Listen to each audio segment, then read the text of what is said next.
Vai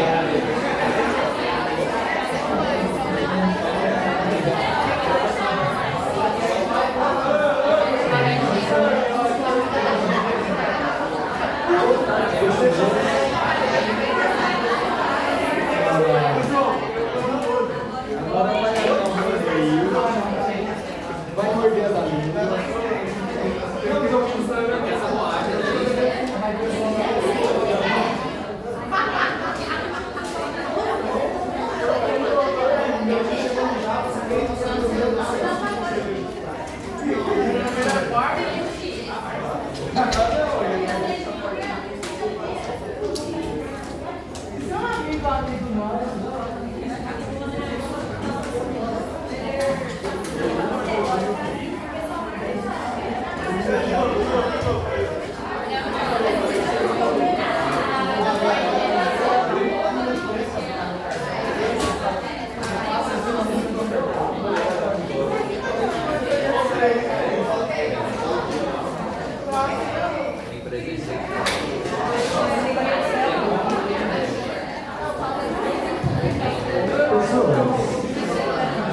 Boa tarde para vocês.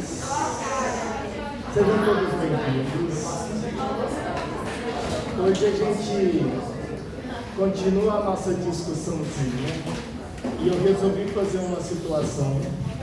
Acabei de pensar nela, por isso que eu resolvi fazer. A gente estava discutindo sobre osteoporose semana passada, sobre ossos. Hoje a gente entra um pouquinho em músculo. Aí na próxima semana a gente une osso com músculo, porque aí a gente vai estudar tendão. Mas hoje a gente olha pouquinho para músculo, semana que vem a gente volta a discutir osso e músculo de novo. Tá? Essas duas coisas, elas têm que andar um pouquinho juntas. Então é isso que a gente vai fazer. Beleza? Eu não sei. Aumentar o quê? Aumentar o volume. Vamos aumentar o volume. Som não aumenta o volume. Tipo, é maravilhoso.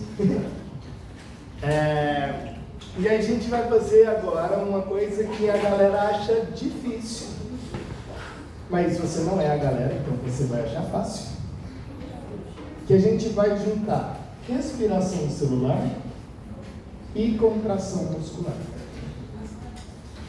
Tá bom?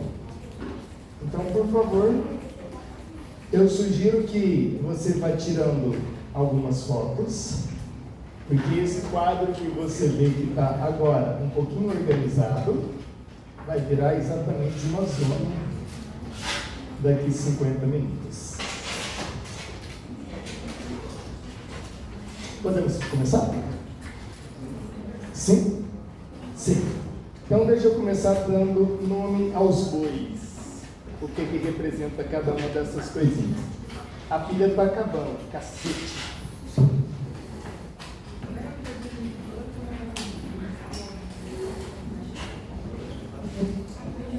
Muita dificuldade com os bois.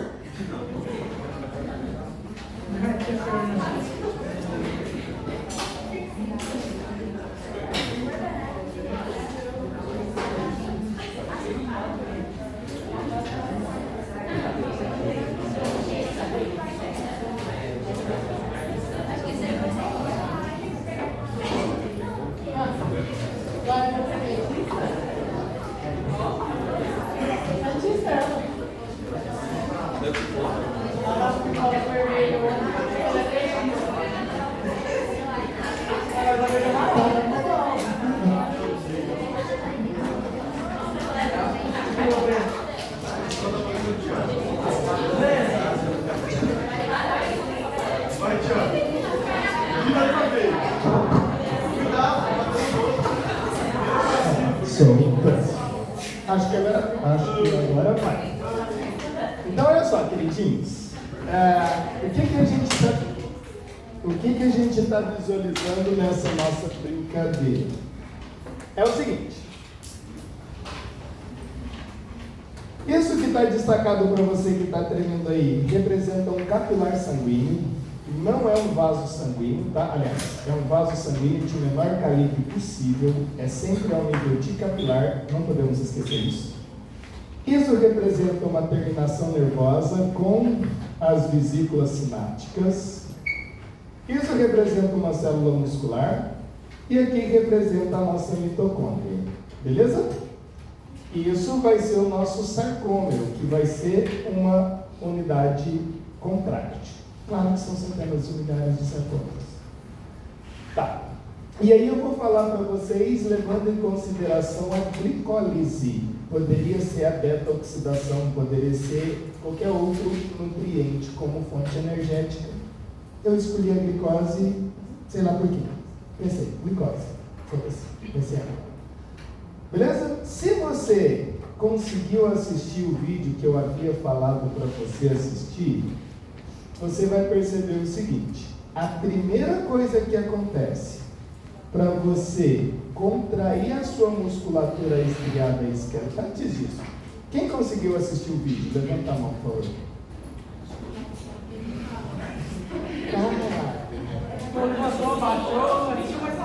Não era. Eram os dois vídeos, né? Osteoporose e contração muscular. Eu falei para contração muscular seria da próxima semana. É isso. Eu só estou pensando como é que eu vou ter que falar aqui para saber o tamanho do ferro. Será assim, então?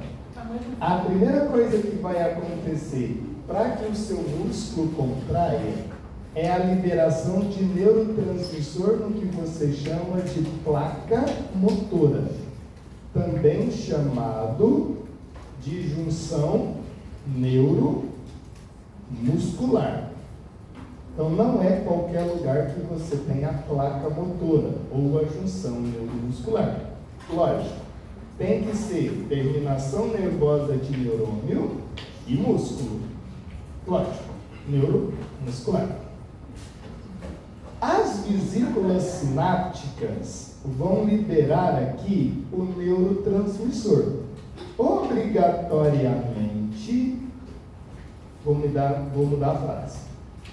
Preferencialmente, o neurotransmissor liberado na placa motora será acetilcolina. Beleza?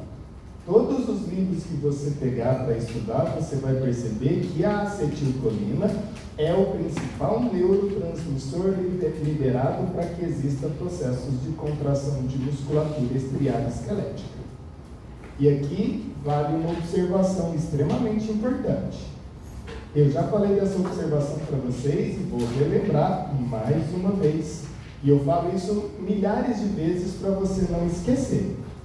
Se você pegar o seu sistema nervoso, imagina que isso seja seu cérebro, cerebelo, ponte, bulbo, então isso é o seu sistema nervoso central.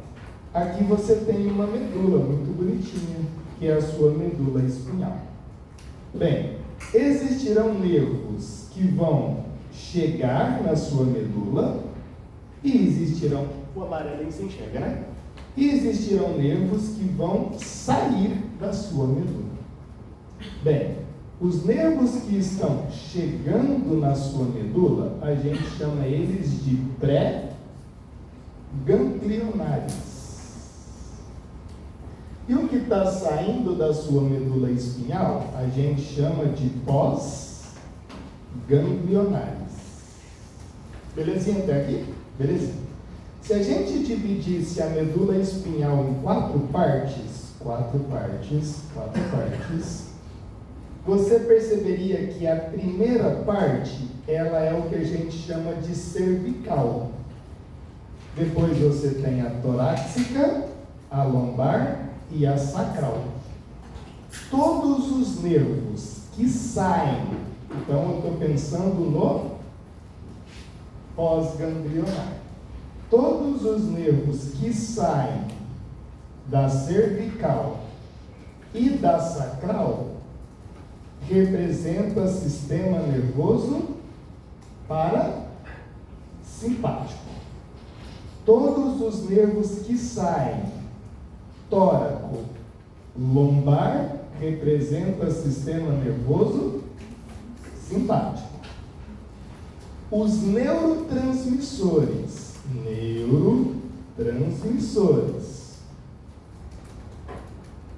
do pré-ganglionar, então é antes da medula espinhal, serão acetilcolina.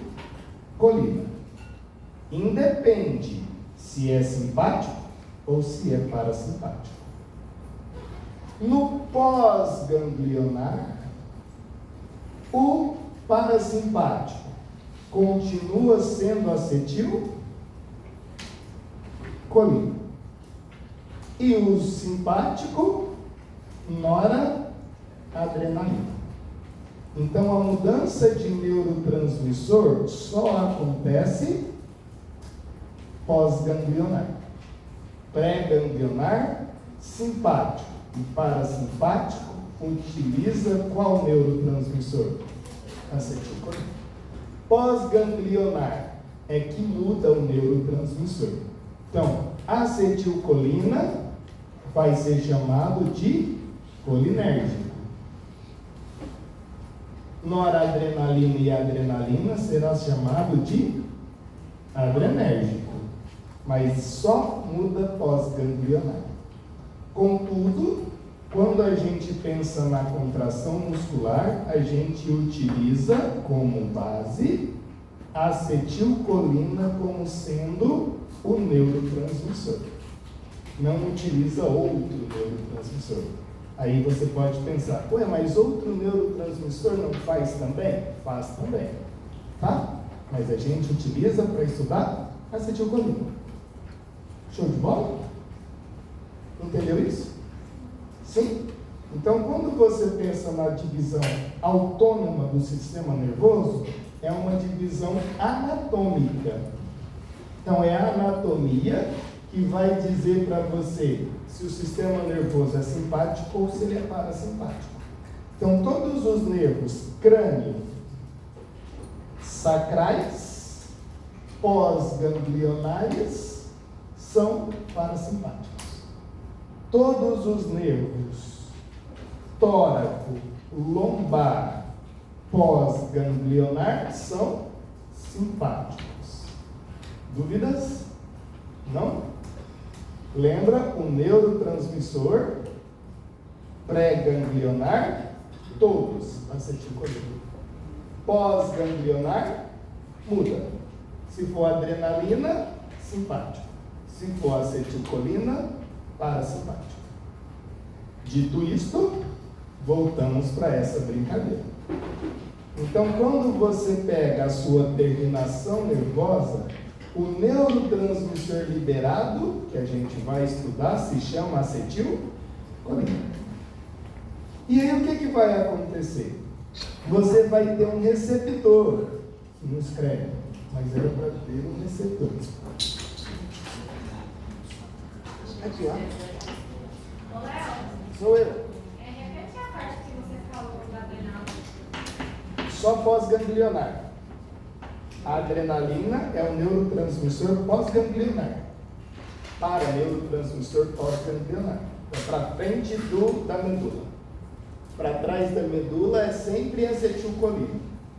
Não sei com quem que eu estou falando, mas... Alguém?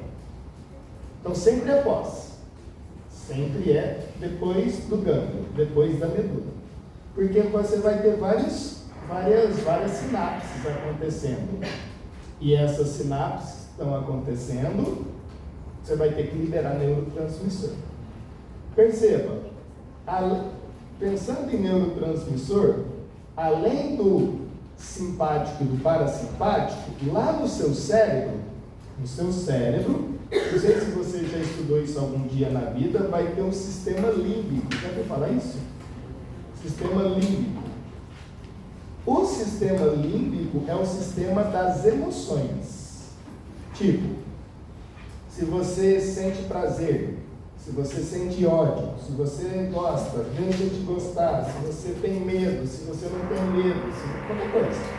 Qualquer sentimento não é nem simpático nem parasimpático. É límbico. Então, se você pensa assim, ó, nossa, eu encontrei alguém que eu gosto. Se meu coração acelerou porque encontrei alguém que eu gosto, não é uma resposta adrenérgica. Todo mundo fala que é, todo mundo fala porque não sabe o que está falando. Não é adrenérgico, é límbico. É serotonina e glutamato que está sendo liberado. Aí, e eles agem no coração também. E aí você tem taquicardia, tá? Mas o gostar, odiar, entender que a pessoa é pessoa e não é animal, é límbico. Eu falo isso por que eu estou falando isso? Porque existem muitas alterações no sistema límbico em que a pessoa começa a ter transtornos e aí pensa que a pessoa é má. E não é porque ela é má, é porque ela tem transtorno no sistema límbico, tipo tumor. Aí a pessoa começa a fazer violência sexual. Não é porque ela quer, é porque ela tem tumor. Entenda, hein? Pessoas têm tumor. Porque ela tem um distúrbio no sistema límbico. Aí ela deixa de ter emoção para com o outro. Então, o outro e nada é exatamente a mesma coisa. Tumor no sistema límbico, alguns tumores explicam isso. A pessoa vira pervertida sexualmente, etc. Sempre é tumor no sistema límbico. E o medo também não é adrenérgico, não? Não. É límbico. O medo, a raiva. Mas aí, claro que todos esses sistemas estão interligados. Tá? Mas é límbico. Você tem medo, você não tem medo, você gostar, deixar de gostar, você ter sensação de prazer, etc. É tudo límbico. Serotonina o quê? Serotonina. Porque todos os outros neurotransmissores, neurotransmissor, por exemplo, se for serotonina um neurotransmissor, se for GABA, vou colocar alguns aqui, se for glutamato, se for 5-hidroxitriptamina, se for, sei lá, etc. Então, todos os outros neurotransmissores que existem não é nem adrenérgico, nem colinérgico. Porque adrenérgico é adrenalina, colinérgico é acetilcolina. Qualquer outro neurotransmissor que você pensar, não faz parte desse grupo, adrenérgico e colinérgico. Tá, e é eles que são responsáveis pelas suas emoções. Não é adrenalina nem acetilcolina. Eles estão interligados, tá, pessoas? Está interligado. Mas só estou dizendo que, imagina que você me odeia. Eu sei que é quase impossível. Aí, não, por que eu odeio o Léo? Porque alguma coisa no seu sistema límbico fala, vou odiar esse cara. Da mesma sorte se você me amasse. É o seu sistema límbico que faz isso. Da mesma forma que você, ao olhar para mim, não me considerar humano. É o sistema límbico que faz isso. Tá? Isso é muito, muito normal. Aí a pessoa pensa que é algum distúrbio psicológico. Pode ser, claro que pode ser. Lógico que pode ser. Mas também pode ser transtorno no sistema límbico. Tá? Então, é uma avaliação que, por exemplo, é necessário ser feita. Então, quando a gente pega outros neurotransmissores, é outra discussão que a gente tem. Mas, para o músculo, a gente está pensando em acetilcolina. Bonitinho? Bonitinho. Onde que a acetilcolina se liga? A acetilcolina se liga no seu receptor. Então, a gente vai ter aqui um quadradinho e a gente vai colocar receptor da acetilcolina. RACH. Receptor da acetilcolina. Esse receptor da acetilcolina, ele vai abrir canais de sódio e canais de potássio. Então, o sódio, vou até apagar essa setinha para ficou petitinho, mas a gente vai dar um jeito aqui. Então, o sódio, que vai ser essas... Deixa eu apagar isso, senão não vai dar certo. O sódio, que vai ser essas bolotinhas que não escrevem. O sódio, que vai ser essas bolotinhas pretas, estão no meio extracelular. E o potássio, que são essas bolotinhas vermelhas, estão no meio intracelular. Quando isso acontece, nós falamos que o músculo está polarizado. Beleza? Tem um polo aparente positivo no meio extra e um polo aparente negativo no meio intra. Olha o que vai acontecer. Quando o neurotransmissor se liga no seu receptor, esse receptor ele age em cima dos canais no intuito de abrir os canais. E aí o sódio que está no meio extra vai para o meio intra. O potássio que está no meio intra vai para o meio extra. Esse movimento de íons, nós falamos que estamos despolarizando a membrana plasmática da célula muscular. Beleza até aqui? Essa despolarização, ela literalmente entra no túbulo T. Então isso se chama ou representa túbulo T, que é uma invaginação da membrana plasmática da célula muscular. Então, mais uma vez, o primeiro evento para que exista a contração muscular é a liberação do neurotransmissor na fenda sináptica, que a gente chama de junção neuromuscular, também chamada de placa motora. Qual é o neurotransmissor? Acetilcolina. Quando a acetilcolina é liberada, ela faz a abertura de quais canais? Não é bomba, é canal de sódio e canal de potássio. Então, o sódio que está no meio extra vai para o meio intra, e o potássio que está no meio intra vai para o meio extra. Esse movimento de íons, como é que isso se chama? Despolarização. Bonitinho? Está errado, não tá bom? Está errado. Existe algum? Existe. A gente vai usar ela agora mesmo. Mas é canal iônico. Então aqui, ó, não é bomba, gente. Isso aqui, ó, em vermelhinho, vou colocar o nome aqui, ó. É canal iônico. Não é a bomba de sódio e potássio. Não é. Canal iônico. Músculo também. Vou falar. Polarizar os canais estão fechados. Os canais estão fechados. Mas aí vai polarizar ele, não? Agora despolarizou. Então, a bomba polariza. A bomba polariza. E os canais despolarizam. Exatamente. Tudo bem até aqui, queridos? Essa despolarização significa, então, essa mudança de íons. Isso vai acontecendo ao longo da membrana plasmática. E essa despolarização, ela atinge qual túbulo? Túbulo T. Tudo bem? No túbulo T, existe o retículo endoplasmático. Então, isso aqui, ó, essa bolota, representa para a gente retículo endoplasmático. Então, em todo o túbulo T, existe o retículo endoplasmático. Lá no livro, você vai chamar retículo endoplasmático como sendo cisterna terminal. É a mesma coisa, é sinônimo. Cisterna terminal ou retículo endoplasmático. É a mesma merda. O que a gente vai ter? Entre o túbulo T e o retículo endoplasmático, a gente vai ter duas proteínas. Vou representar essas proteínas como sendo duas bolotinhas de cores diferentes. Então, uma bolotinha azul e uma bolotinha preta. Era para ser preta.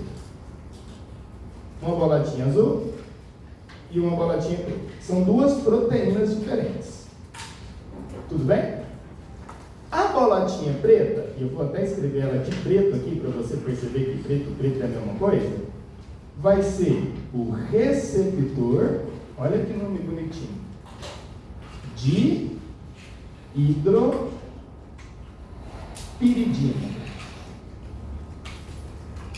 Você tem que decorar esse nome? Tem. Por quê? Porque existe um monte de fármacos que são dihidropiridínicos. Significa que ele age em cima da onde? Do receptor de hidropiridina. Por que eu estou dizendo isso? Porque você vai perceber que os fármacos utilizados para controle da frequência cardíaca e da força de contração cardíaca agem em cima desse receptor. Beleza? O que está em azulzinho, Esse receptor está no túbulo T. entre o túbulo T e a cisterna terminal. Tá? O azulzinho é um canal, e a gente chama de canal de rianodina. Olha que nome lindo. Canal de rianodina, receptor de hidropiridina. O que vai acontecer? Dentro da cisterna terminal existe um íon. E esse íon, ele é a peça fundamental, tanto para a contração quanto para o relaxamento. Qual é esse íon? O cálcio. Pode falar? Repete a função do receptor, você falou? Agora, vamos falar agora da função Não, dele. você tinha falado uma característica dele, eu disse qual é a função. Ele é bonito. Aí antes da prova, né? Se ele é bonito? Uma bola. Não, não sei o que eu falei. Mas eu vou falar agora mesmo, vou repetir agora mesmo alguma coisa importante. Porque se a gente pensar, não sei se era isso que você está querendo. Não dos fármacos que você está falando. Ah, tá, entendi. É porque os fármacos, muitos fármacos ou vão agir no canal de rianodina ou nos receptores de hidropiridina. Então você vai ter fármacos assim. Esse fármaco é rianodínico. Aí a pessoa fala, o que é isso? É um canal que está entre túbulo T e retículo endoplasmático da célula cardíaca, mas também da célula muscular estriada esquelética. Tá bom? Mesma coisa do receptor de hidropiridina. A pergunta é, para que ele serve? Quando a despolarização chega no túbulo T, a despolarização, que é a mudança de íons, tá vendo lá? Chega no túbulo T, quem reconhece isso é o receptor de hidropiridina. E ele faz o que com o canal? Abre. Quando isso acontece, o cálcio que está dentro do retículo, ele sai. Então, a liberação de cálcio do retículo endoplasmático para o citosol depende de quê? Da despolarização da célula. A despolarização celular é reconhecida pelo receptor que abre o canal. E aí o cálcio que está dentro da cisterna vai para o citosol. Se você não tiver cálcio, entenda isso. Se você não tiver cálcio no citosol, não tem como contrair a musculatura. Só existe contração da musculatura se o cálcio chegar no citosol. Você está entendendo o que eu disse? Vou falar de novo. Eu quero contrair. O que tem que liberar da cisterna? Cálcio. E se eu tiver que relaxar a musculatura? O cálcio tem que voltar para a cisterna.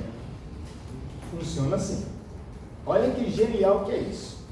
Vamos imaginar que você, futuro médico, cirurgião, quer fazer a cirurgia no rapazinho lá, ou na moça, sei lá em quem. E aí você vai ter que precisar de duas características para que essa cirurgia aconteça. Primeira característica, que o paciente não sinta dor. Segunda característica, que o paciente não se mexa. Imagina que você vai fazer a cirurgia e o cara está mexendo.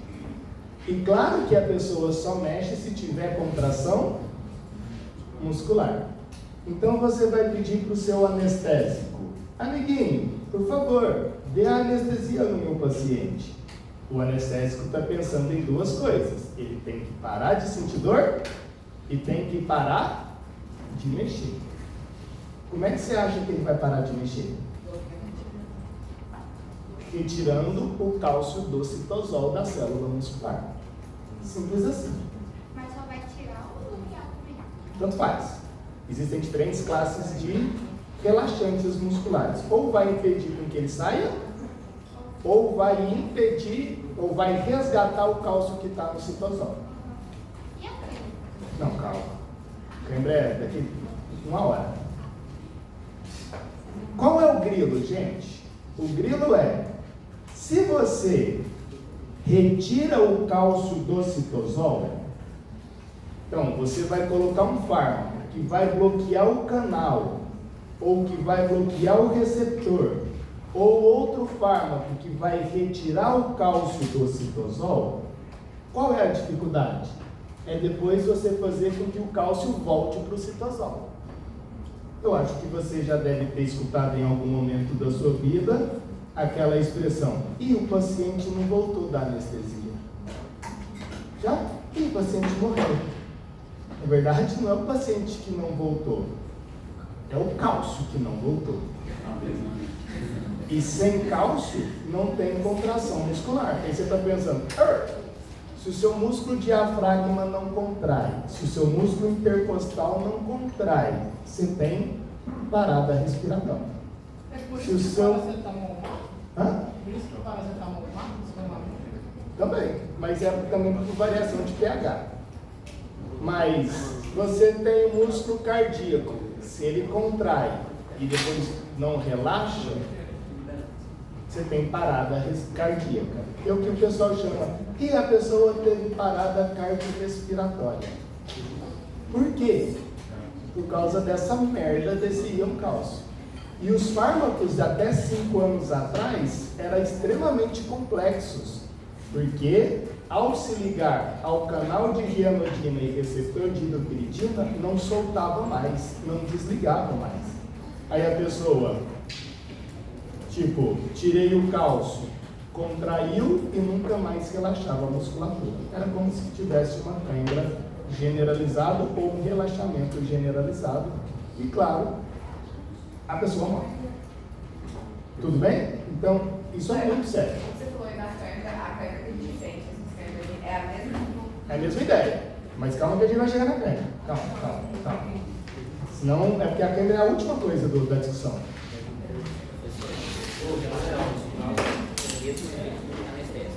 Não. Anestésico age no nível neuronal. O relaxante muscular é um nível muscular. O relaxante. Anestésico não. Qual começa a seleção? Músculo esquelético, músculo transitivo? Como é que é? Como é que começa a seleção? Não faz. Não, não faz. São as mesmas proteínas. Tem que ser selecionado. O canal de rianodina do músculo e o receptor de hidropiridina são idênticos. Então, se você não anestesia, ele vai uma retirada de cálcio na circulação.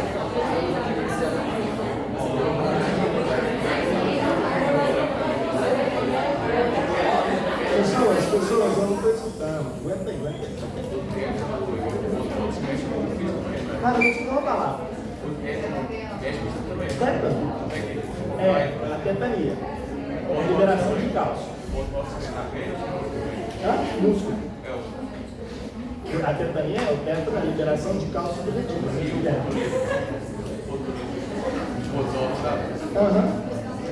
Mas é normal.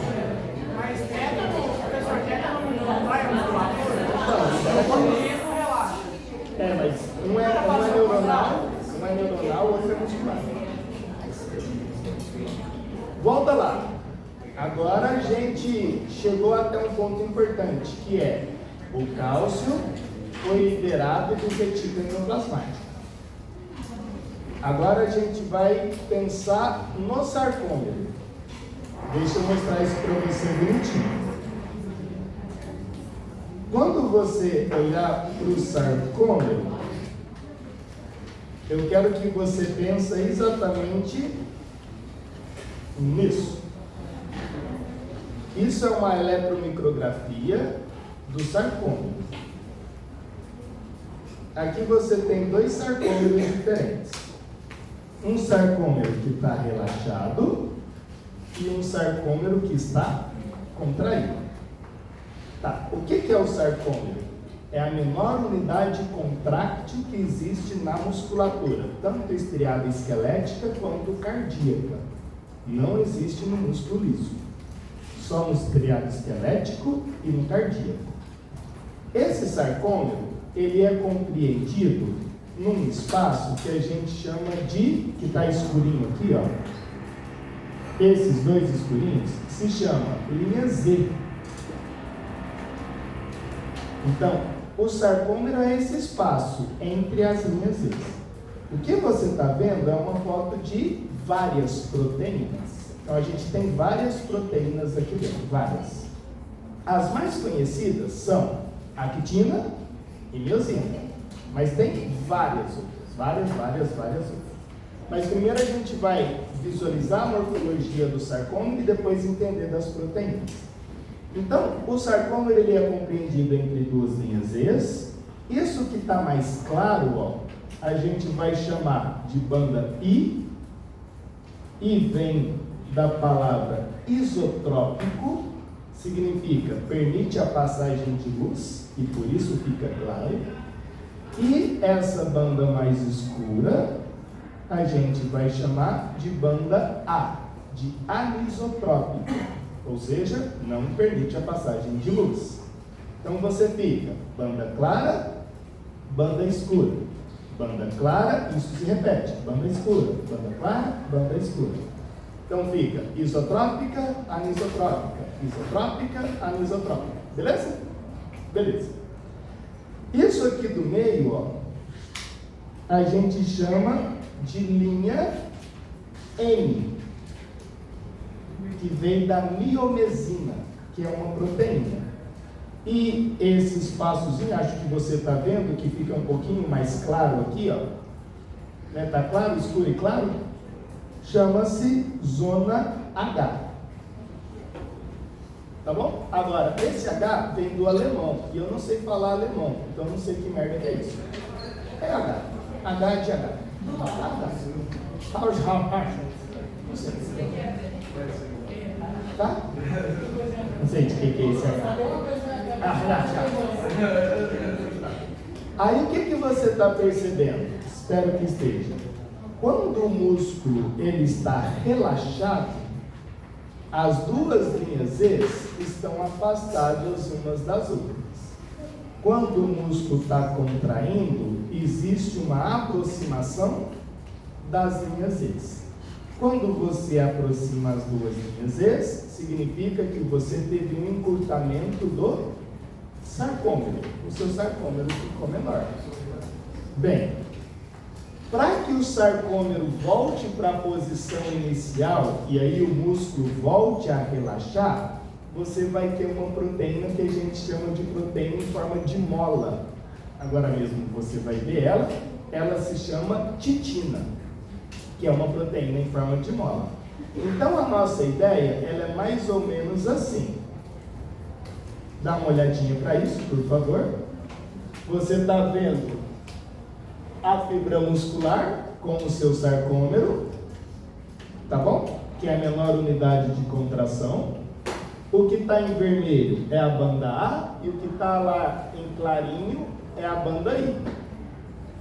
E o que vai acontecer é o encurtamento do sarcômero e, consequentemente, contração da musculatura. Pelo menos espero que aconteça. Acho que não vai acontecer. Peguei o vídeo errado. Não dá nada. A gente pega outro vídeo agora mesmo. Mas esse é o seu sarcômero. Outra coisa importante que eu quero que você veja é exatamente isso.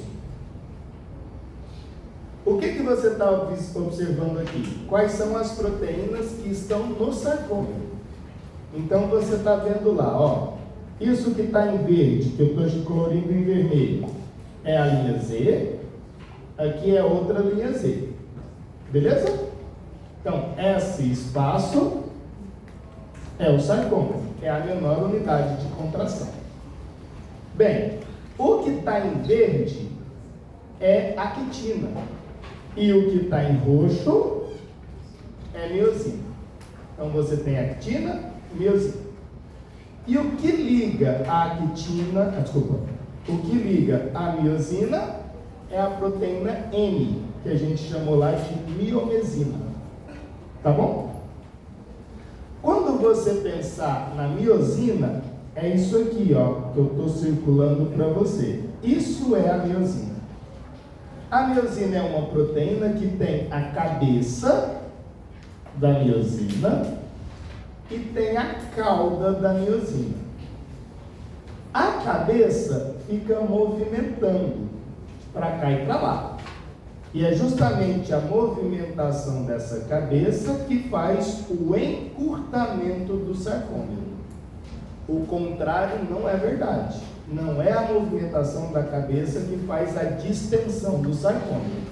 Significa que a miosina só serve para contrair, não serve para relaxar.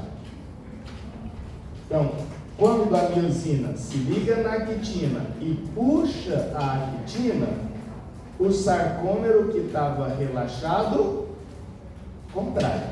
Então você puxa os filamentos e encurta o sarcômero, contração. Léo, e para relaxar? É uma outra proteína que a gente chama de titina. Então, a miosina não funciona para o relaxamento. A miosina só funciona para a contração. Só puxa, não empurra. Beleza? Quem que empurra? Você consegue perceber que existe aqui, ó, um esqueminha em forma de mola? Está desenhado assim, ó. Consegue visualizar aqui? Sim? Essa proteína em forma de mola é ela que se chama titina. O nome é isso mesmo, titina. Olha que nome bonito. Porque acontece assim: quando você contrai, a linha Z se aproxima. E a titina é exatamente igual a uma mola. E aí então você comprime a titina, comprime a mola. Beleza? Quem que está fazendo esse papel de compressão? A miosina. A miosina que está puxando os filamentos de actina. Beleza até aqui? Eu não quero mais contrair. Aí o meu sarcômero que está com as linhas Z próximas uma da outra, tem que afastar as linhas Z. É exatamente isso. Então, na contração, aproximei a linha Z. E no relaxamento, afastei a linha Z. Para afastar a titina que estava comprimida, ela distende. E aí o sarcômero volta para a posição inicial. Percebeu isso? Então, para contrair, quem que tem que puxar? A miosina. A cabeça da miosina movimenta e puxa o sarcômero. O sarcômero comprime. A titina comprime. Beleza. Preciso de relaxar. A miosina se solta da actina e aí a titina empurra para a posição inicial. Aí você comprime, relaxa. Comprime, encurta a titina, relaxa, distende a titina. Quando a cabeça da miosina ela faz a contração, ela dobra assim, né? Dobra a cabecinha dela. Dobra a cabecinha. Então, para relaxar, não seria só soltar quando eu meter esse livro? É, tem que soltar. Primeira coisa é, a cabeça da miosina solta da actina. Mas aí o sarcômero está próximo um do outro. Aí o sarcômero está próximo. Ele tem que voltar para a posição inicial. Quem que puxa ele? É a titina que empurra ele para a posição inicial. Mas tem que soltar. Então a cabeça da miosina estava lá ligado, puxou. Ah, quero agora voltar para lá. Tem que soltar. Aí volta. Mas volta porque alguém empurra. E quem empurra é a titina. Como que é essa ligação da miosina? gente vai ver claramente. Ô Léo, esse movimento de relaxamento do músculo é um movimento que ocorre sem gasto de energia? Não, com mais gasto de energia. Eu pensei que fosse tipo uma mola, ele ia conservar a energia elástica, né? Aham. E aí soltasse. Não, o movimento em si mas para você soltar a cabeça da miosina, da actina, você precisa de muita ATP. Então, no caso, de empurrar a titina, não gasta. Aí não gasta. Porque é exatamente o que você falou. Mas para que isso aconteça, você gasta muito ATP. Para soltar a miosina. Muito. Entendemos até aqui, queridos? Sim? Fala, sim. Sim. A gente está no início da brincadeira. Então agora voltemos para o nosso maravilhoso esquema. O que você está vendo no nosso maravilhoso esquema? O que está em preto é a linha Z. O que está em azul são os filamentos de actina.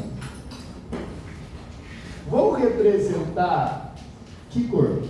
Em roxo, a cabeça da miosina e a cauda. Beleza? Cabeça da miosina e a cauda. São centenas de milhares de cabeças de miosina, tá? Então, tá lá. Cauda, cabeça da miosina. Cauda, cabeça da miosina. Bonitinho? E o que gruda as miosinas aqui no meio, ó, é a proteína que a gente chama de miomesina. Beleza? Vou fazer aqui no de baixo, ó. Cabeça, cauda. Cabeça, cauda. Bonitinho? Se você tivesse assistido o vídeo, você ia visualizar isso assim, de forma extremamente bonita. Mas é a cabeça e a cauda. E o que liga essas miosinas é uma proteína chamada de miomesina. A titina está aqui, ó. Vou representar aqui a titina, não sei que cor, em pretinho. Uma mola. Esse vai ser a titina. Uma molinha. Beleza? Então, essa é a titina. Olha que nome lindão. Titina. E você está percebendo que eu coloquei aqui um negócio em vermelho?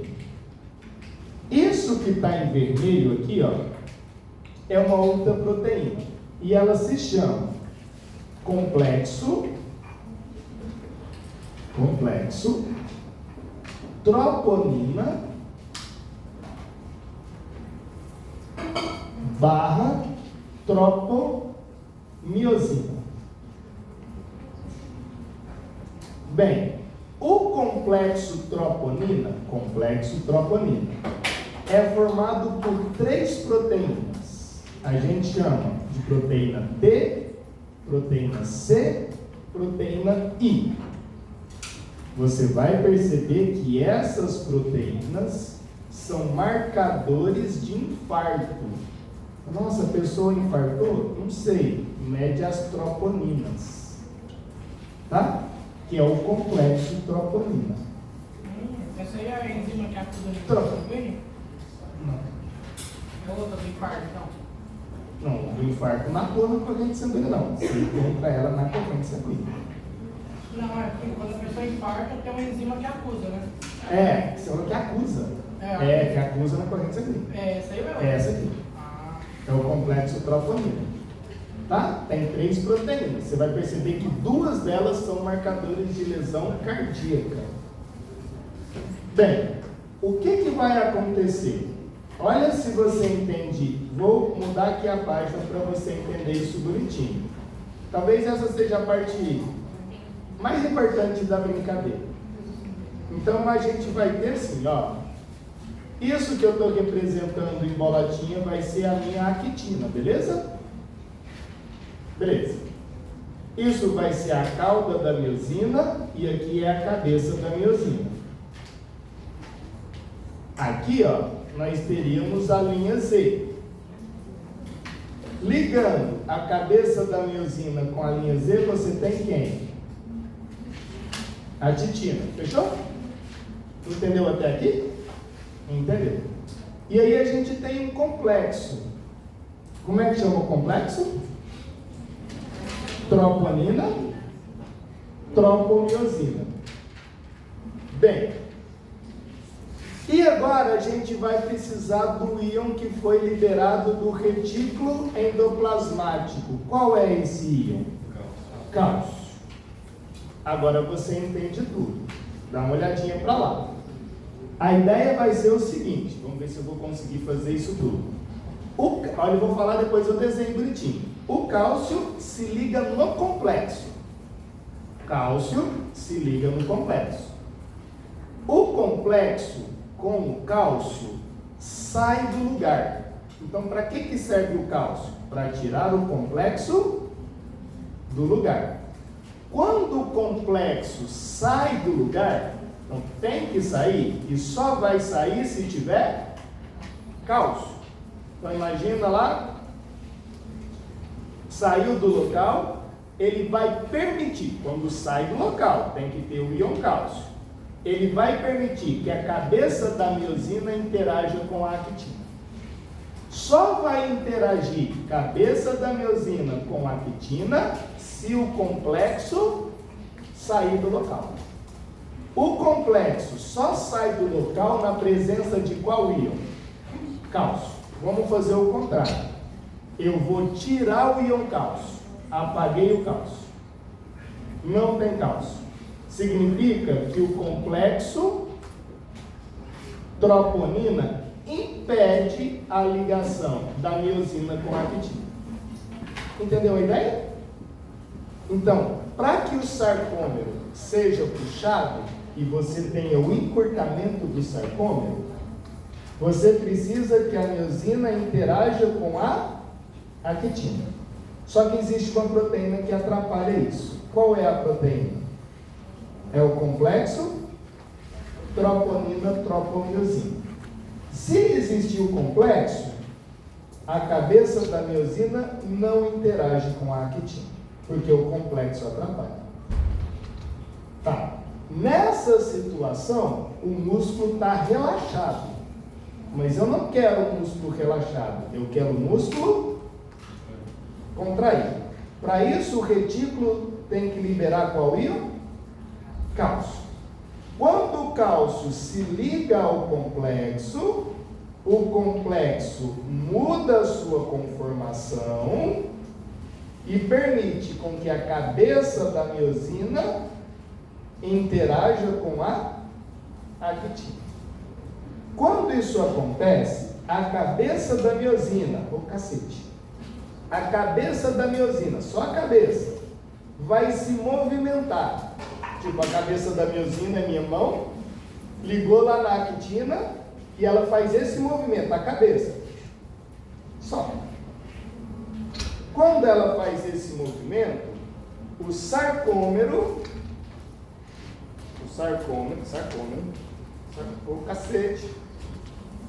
o sarcômero comprime, na verdade, o sarcômero aproxima.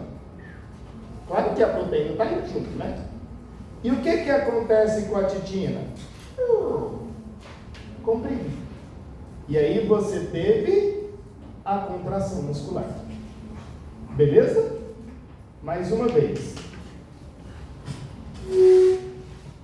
O meu relógio, complexo troponina-tropomiosina.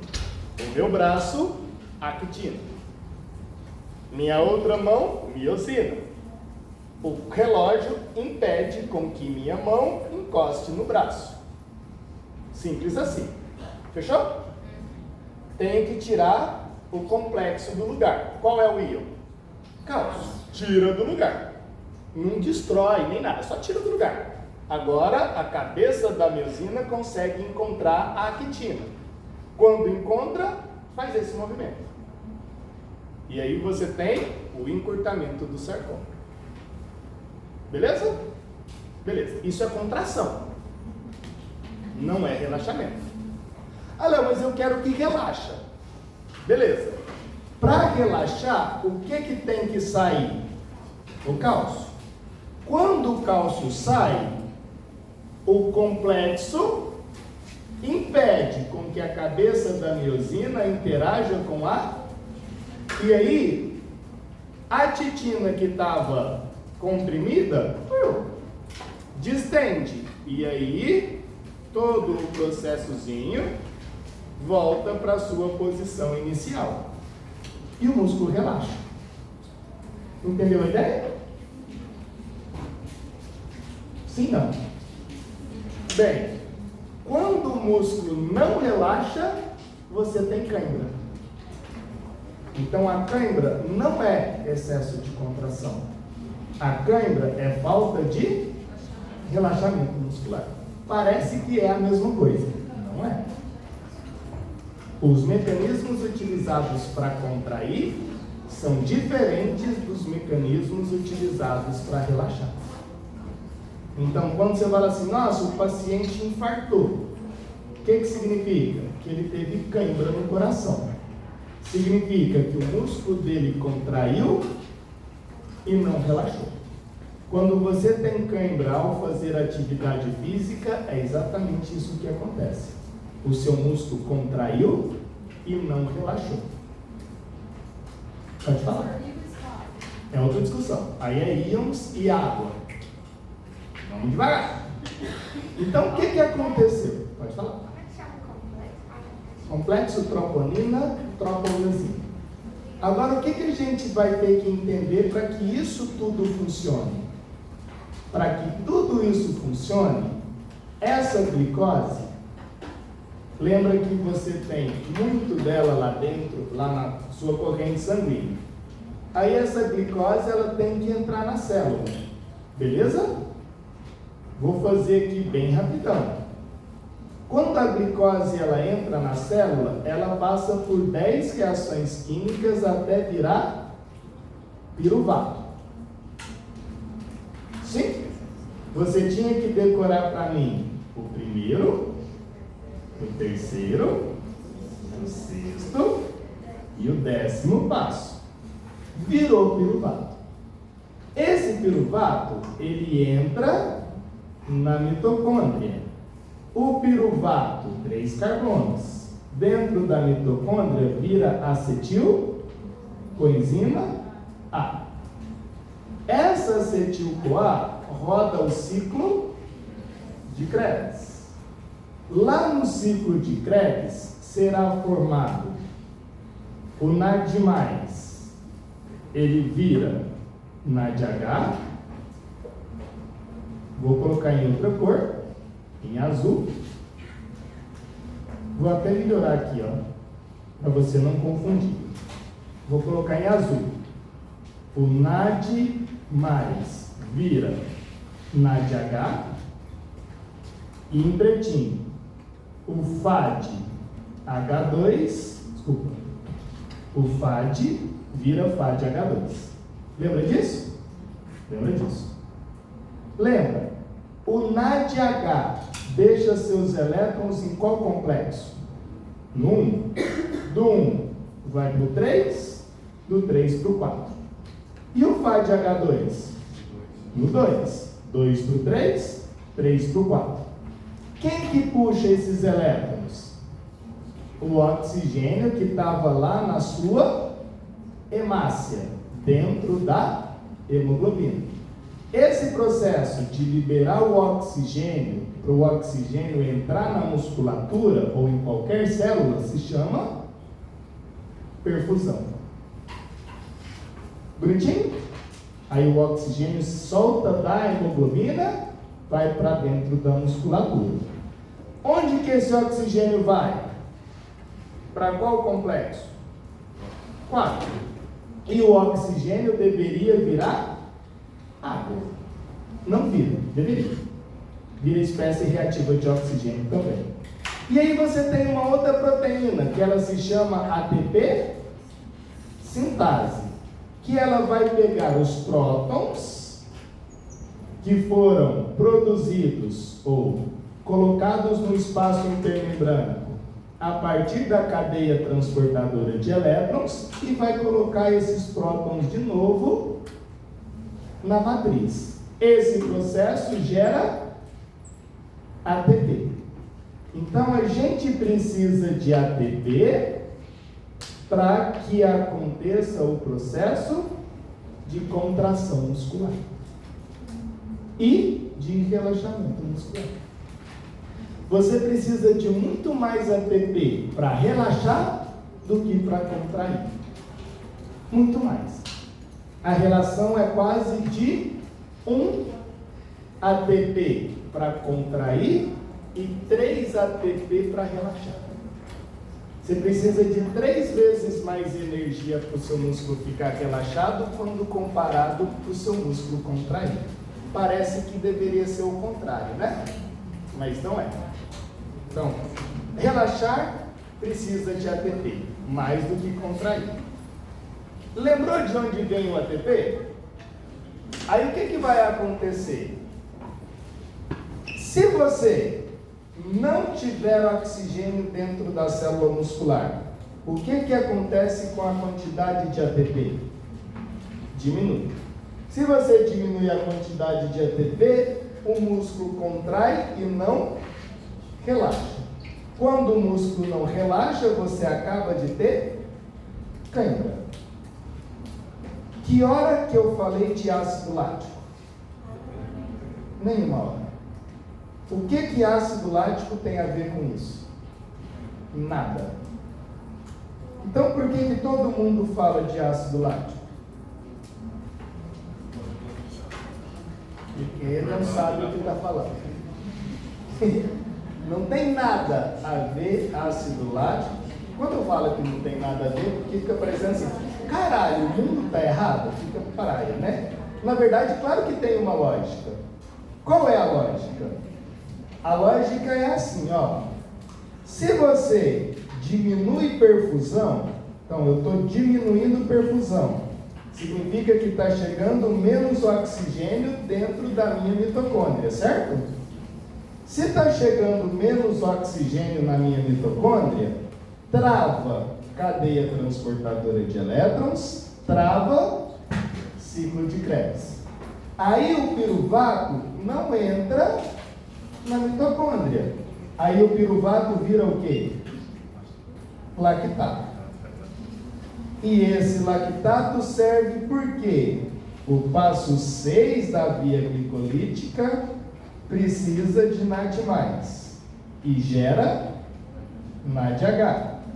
A enzima lactato desidrogenase pega o NADH e faz o NADH voltar a ser NAD+. Então, na verdade, lactato é um marcador de pouca perfusão. Mas ele não tem nada a ver com a cãibra em si. Ele não tem nada a ver com a falta de relaxamento diretamente. Tipo, o lactato não liga em lugar nenhum. O lactato não serve para fazer bosta nenhuma.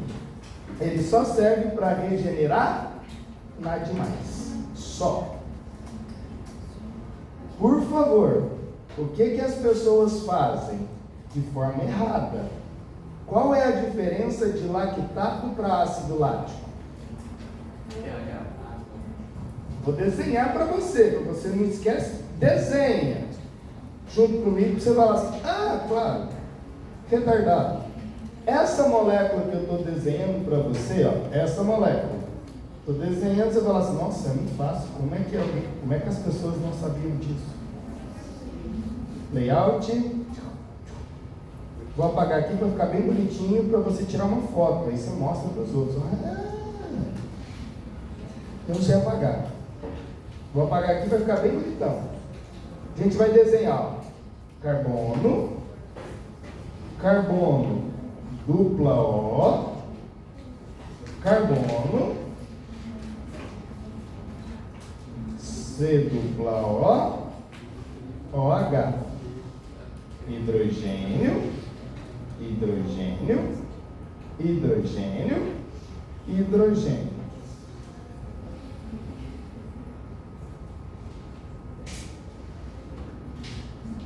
Rapaz, agora eu não sei se tem um hidrogênio aqui. Ó.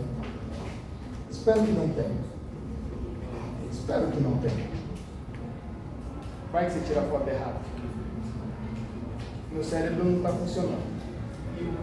Professor, Tem hidrogênio aqui? Léo, sabe que a banana tem a ver com a cãibra? Hã? Você não fica a banana tem a ver com a cãibra, que eu falo que ajuda a diminuir os pontos? É por causa do potássio. O potássio é vasodilatador. É vasodilatador. Aí chega mais oxigênio e mais nutriente na célula. Não, tem H mesmo. Tem OH? Tem. Valeu. Viu que eu não estava muito errado? Tem OH aqui e H aqui, certo? Isso é o ácido lático. Beleza? Mas que eu erro, sem tirar foto, o cara ia falar, que professor burro. Aí, em vez da gente zoar ele que ia zoar a gente. Olha só então. A ideia é exatamente essa. Ó. E você estudou isso há um tempo atrás.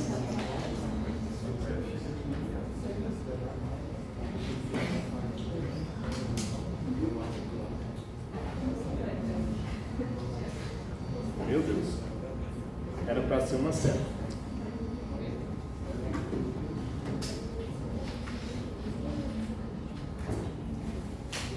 Você vai tirar uma foto disso e mostrar para o seu professor. Não, seu professor de educação física. O que você tem aqui, ó?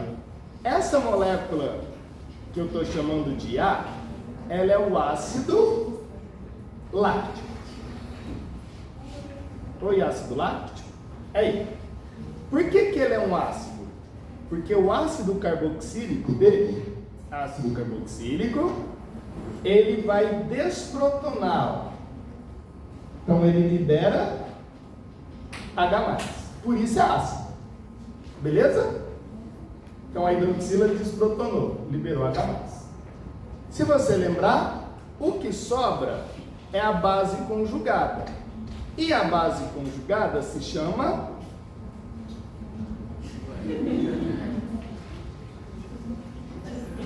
lactato. Então, isso se chama lactato. E isso se chama ácido lático. A diferença dos dois, um está protonado e o outro está desprotonado. Para você ter ácido lático, o seu pH tem que ser menor do que 3,9. Aí você tem ácido lático. Se o seu pH for maior do que 3,9, você tem lactato. Qual é o pH do seu corpo? 7,2, 7,3. Um pH 7 significa que você tem lactato. Se você olhar para o livro do Leninger, que é o livro que você mais adora, e quando você estiver estudando glicólise, de glicose até piruvato, todas as moléculas são bases conjugadas. Perceba, ele nunca falou no livro do Leninger, a glicose virou ácido pirúvico. Ele fala que a glicose virou piruvato. É a mesma ideia. O ácido pirúvico ia estar protonado e o piruvato está desprotonado. Então perceba. Se o piruvato está desprotonado, então o piruvato já não tem esse hidrogênio. Não tem, porque já está desprotonado.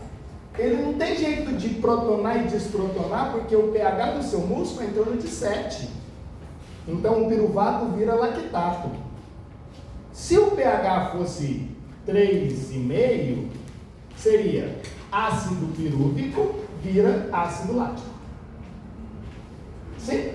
Mas não é isso que você lê. Você lê piruvato vira lactato.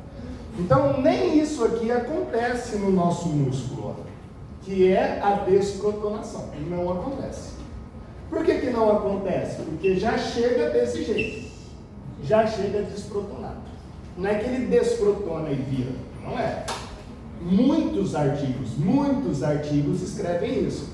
Diminui o pH porque o ácido lático desprotonou. Mentira, ele nunca protonou. Está errado, é um conceito que a galera escreve errado. Então, o que diminui o pH do seu músculo, se não é a desprotonação do ácido lático? O que diminui o pH do seu músculo é a quebra do ATP. A quebra do ATP, ele vai liberar H+. E ele diminui o pH do seu músculo, causando a acidemia muscular. Ou mais, qualquer artigo que você pegar de 2015 para trás, o que eu estou falando não é considerado.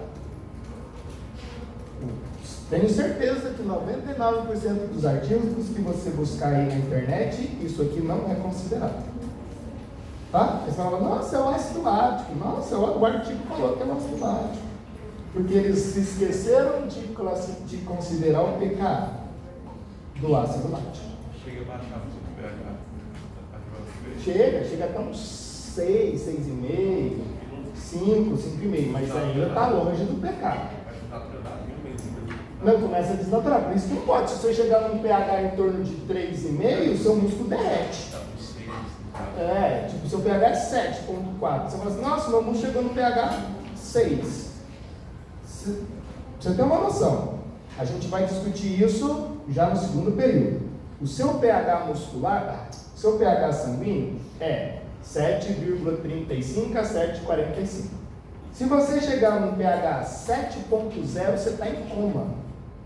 Se você chegar num pH sanguíneo 6,9, você está em coma profundo, tipo, você está olhando nos olhos de Deus. Se você falar assim, 7,8, você abraçou Deus e não volta mais.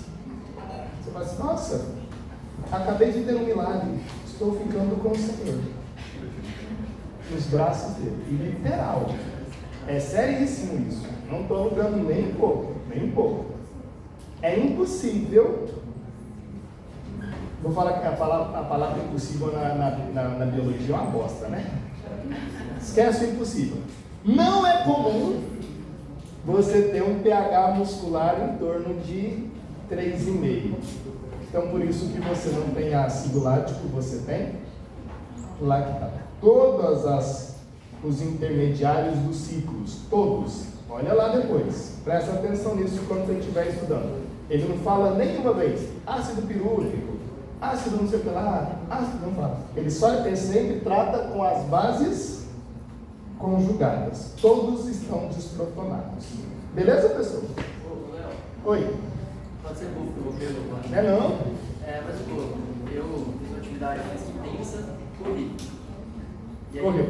Normal. Cheguei em casa, comi e dormi. Agora dormi?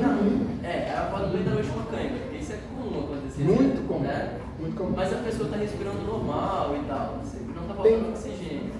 Tá, entendi a sua pergunta. Porque tem vários fatores que vai causar cãibra. Um deles é o que a gente acabou de discutir graças à diminuição da perfusão. A diminuição da perfusão, ela está relacionada com 5 fatores que a gente não discutiu, que é diminuição de pH, 2,3 de fosfoglicerato, temperatura, pressão parcial de oxigênio e a PA de CO2, que é a pressão arterial de CO2. Esses 5 fatores, eles regulam a perfusão. Se algum desses fatores tiver diminuído, significa que a afinidade da hemoglobina pelo oxigênio está muito alta. Logo, não há perfusão. Ele não solta.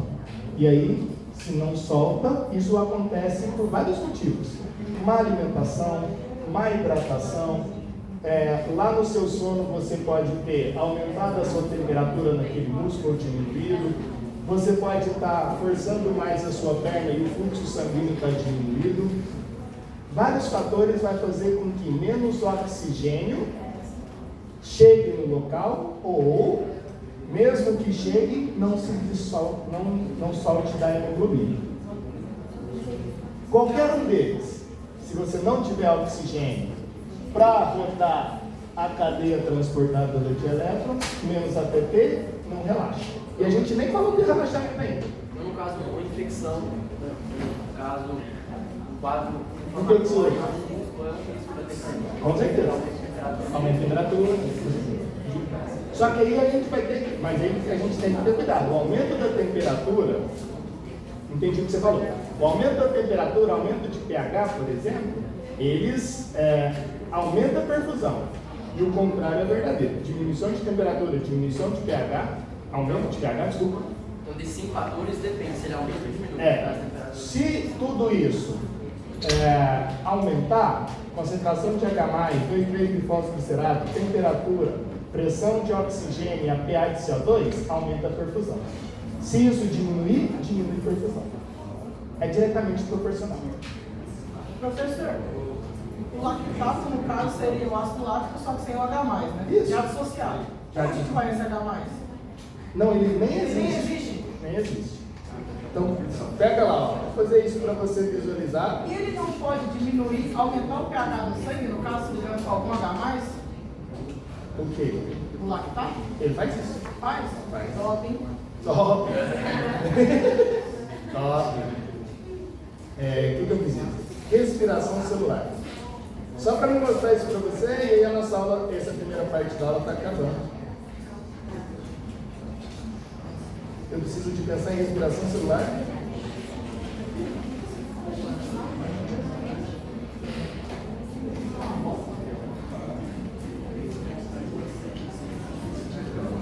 Professor, Ah. 2, 3,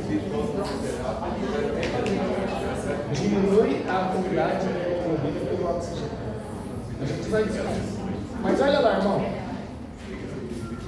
Ó, a partir daqui, ó, um 3-bifosfoglicerato para baixo, ó.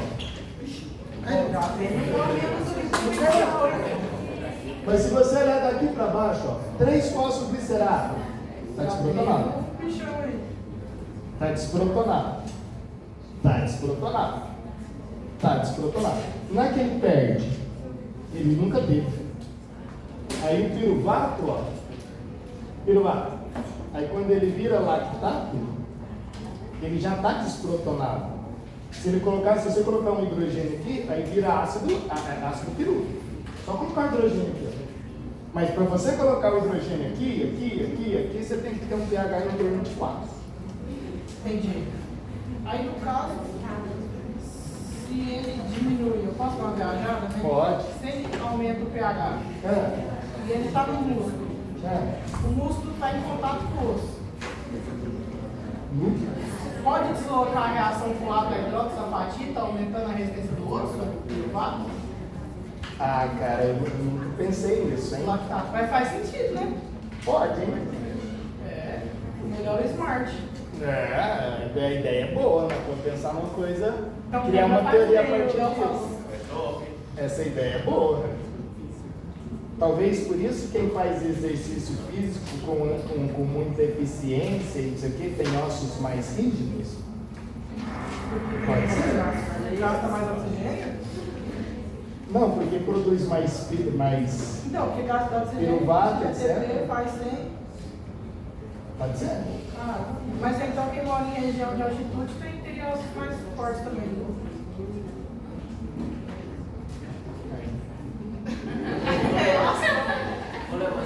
Tem água no mar. Vestibular. Concordo. Ele estava querendo fazer uma piada. Ele libera aquele protegido que é responsável pela deposição do que é esse nome. E até o contrário que é claro, quando a pessoa não está ativa uma enzima aí, ele hidrata As metálicas são pesadas. Ele estava fazendo a viagem com a metálica, só uma masturbação metálica. Pessoas, eu fico aqui agora só para tomar beijos no coração para a turma.